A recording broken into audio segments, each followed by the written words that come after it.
I have a lot of questions, especially after Romania meeting. So coming from there, because I also understood what happens, and this is probably also a little bit in East Europe where you are right now, and practically this civil disobedience. This civil disobedience is the right to say no, and right now you are saying much more than that. Is not only the right to say no, it's also the moral obligation to say no and to move forward with gpms.world.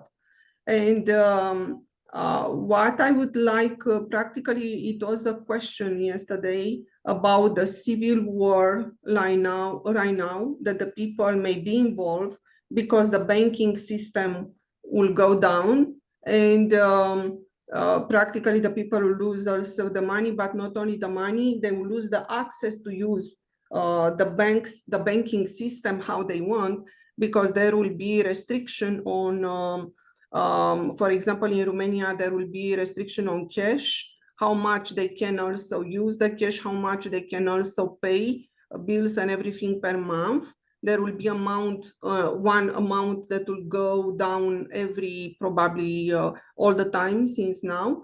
And practically other restriction like vaccination, vaccination in place and everything.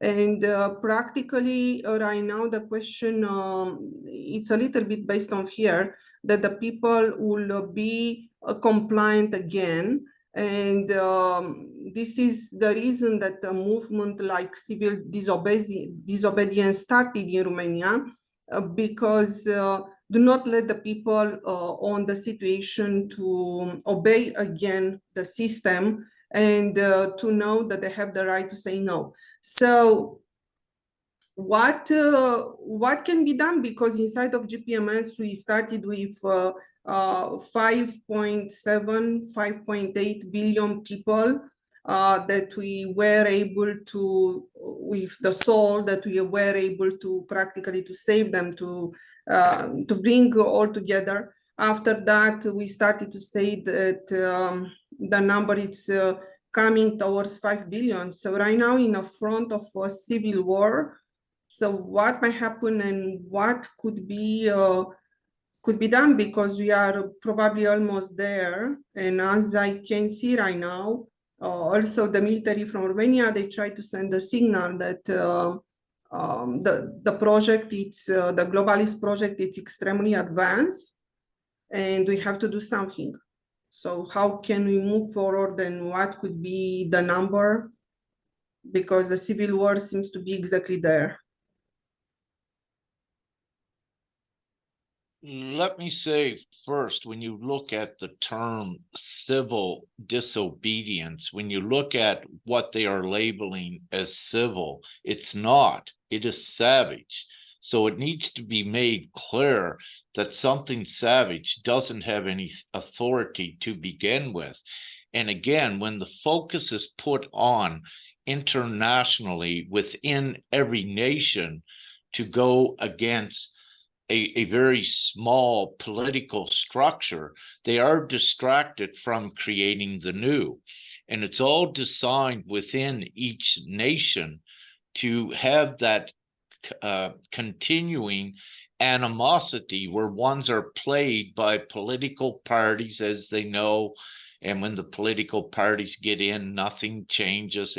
If anything, it gets worse, because the game is designed that way. And ones have procrastinated and wasted centuries of time engaged into a senseless fight that never does anything, because when they're in that, they are actually disempowering theirself, and their attention is distracted from uniting worldwide and just create the new system. So, when we look at this, GPMS, yes, can be implemented into one country first, and very easily it can be done. But the thing is, again, with any of these, it's difficult to do. This is why GPMS does it all at once worldwide by uniting the people from every nation into one universal nation of people that cannot be destroyed or disempowered. So this new universal nation of GPMS, once we have the majority vote, then what it does, it assimilates the old reality and the old power structure and not contest nor contend with what GPMS is.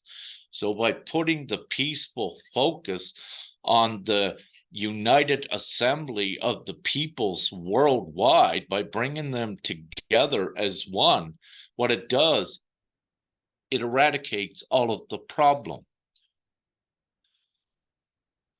Let's take Romania, if I may, for 1 second. Let's use Romania as an example of, let's say, GPMS being implemented in Romania.